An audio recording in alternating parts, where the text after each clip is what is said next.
Hello everyone, welcome back to another video guys. तो आज के इस वीडियो में मैं आपको शेयर करने वाला हूँ मेरा आखिरी स्ट्रेटेजी आखिरी सब्जेक्ट को लेकर, जो कि है इकोनॉमिक्स। अब बात करते हैं इकोनॉमिक्स की। पहले तो मैं आपको बता दूं, इकोनॉमिक्स मेरा फेवरेट है नहीं, बिल्कुल भी मुझे इकोनॉमिक्स उतना अच्छा नहीं लगता है। हालांकि इकोनॉमिक के बिना तो दुनिया भी नहीं चल सकता, लेकिन फिर भी मैं आपको बताता हूँ मुझे उतना ज़्यादा पसंद नहीं आता ये सब्जेक्ट। ठीक है, अब यहाँ पे बात करता हूँ। देखिए सारे सब्जेक्ट्स में आप देख सकते हो 87, 95, 84, 92 और यहाँ पे जाके देखिए 72 हो गया। इतना कम कैसे हो गया? इसकी वजह से मेरा परसेंटेज 86% आ गया, मेरे को टोटल 430 मिला। तो ऐसा क्यों है?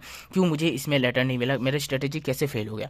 तो यहाँ पे देखिए सारी स्ट्रेटेजीज हर बार तो काम नहीं करती है। जैसे सिलेक्टिव स्टडी करना, मैंने इंग्लिश में भी सिलेक्टिव पढ़ा, ऑल्टरनेटिव में भी सिलेक्टिव पढ़ा, अकाउंट्स में भी सिलेक्टिव पढ़ा, मैंने बिजनेस स्टडीज में तो प्योरली सिलेक्टिव था, और इकोनॉमिक्स में भी मैंने प्योरली सिलेक्टिव पढ़ाई की थी। यानी कि प्रीवियस 5 ईयर के क्वेश्चन पेपर मैंने हर एक सब्जेक्ट की स्टडी किए थे। इकोनॉमिक्स को भी मैंने वैसे ही किया, और सिलेक्टिवली स्टडी एनालिसिस करके मैंने खुद हिसाब से अपना स्मार्ट वर्क करके मैंने सिलेक्टिव पढ़ाई की थी। लेकिन इस बार हो गया उल्टा। बाकी जैसे कि बिजनेस स्टडीज में मैंने आपको बताया था, किस्मत मेरे साथ था और सारे क्वेश्चन एकदम कॉमन थे, इसी वजह से मैंने भर भर के लिख दिया, 92 मिल गया। लेकिन इकोनॉमिक्स में जाके पासा पलट गया। इकोनॉमिक्स में क्वेश्चंस बिल्कुल भी नहीं आए थे कॉमन से, प्रीवियस 5 ईयर के क्वेश्चन पेपर्स को कॉपी नहीं किया गया था, बहुत सारे एडिशनल न्यू क्वेश्चंस दिए गए थे, और इसी वजह से मेरी फट गई थी बहुत बुरी तरीके से। एग्जाम हॉल में मेरा हालत खराब हो गया था। मेरा ही जितने लोगों ने भी ज़्यादा पढ़ाई नहीं किया था उनका तो बुरा हाल था।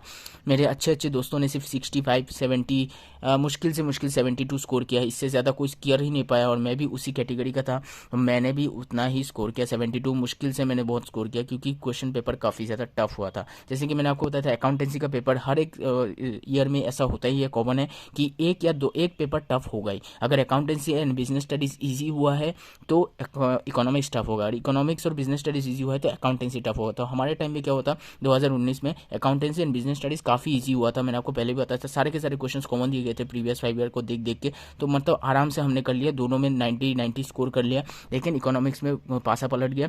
अब स्ट्रेटेजी काम नहीं आई। फिर भी मैंने अपने जो भी स्टडीज़ किए थे, ट्यूशन में जो भी पढ़ाया हुआ था, उनसे मैंने जितना हो सकता है मैंने मतलब बहुत कुछ लिखा, जितना मैं कर सकता था। और इसमें भी कोई वर्ड लिमिट नहीं है, तो जितना चाहे आप उतना लिख सकते हो।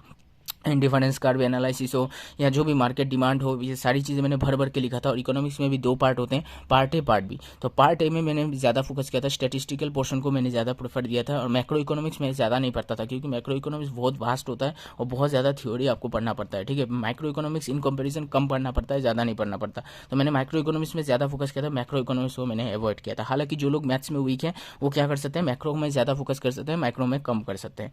तो ये स्ट्रेटेजी मैंने इकोनॉमिक्स के टाइम पे फॉलो किया था। इकोनॉमिक्स में स्ट्रेटेजी काम नहीं है, लेकिन फिर भी देख सकते हो बच तो गए हैं भाई, इतना काफ़ी है, इतना बच गए, इतना ही बहुत है। और इंग्लिश और अल्टी में तो ऑलरेडी मेरे मार्क्स कवर हो गए थे, तो इसमें थोड़ा सा कम भी मिलेगा तो कोई भी बात नहीं होती। मेरा परसेंटेज आप देख सकते हो 430 मुझे मिला था, ए डिवीजन मिला। और ये एनवायरमेंटल ग्रेड जो है क्लास 11th में जो एक एग्जाम लिया जाता है उसका ग्रेड यहाँ पे दिया हुआ है, ए ग्रेड फर्स्ट डिवीजन। ठीक है, बाकी यहाँ पे आप देख सकते हो मार्क्स जो है यहाँ पे प्रैक्टिकल थ्योरी, और यहाँ पे देखिए सिग्नेचर ऑफ द कंट्रोलर दिया हुआ है। तो ये रहा इकोनॉमिक्स का पूरा स्ट्रेटेजी, मैंने आपको बता दिया। ठीक है, तो आपको वीडियो पसंद आए तो चैनल को लाइक कीजिए, शेयर कीजिए, सब्सक्राइब कीजिए, बेल आइकन को दबाइए ताकि इस वीडियो से आपको मिलते रहे। ठीक है, तो मिलता है अगले वीडियो में और एक इन्फॉर्मेटिव वीडियो के साथ। और कोई भी क्वेश्चन है तो कमेंट कीजिए, मैं उसका रिप्लाई जरूर करूँगा।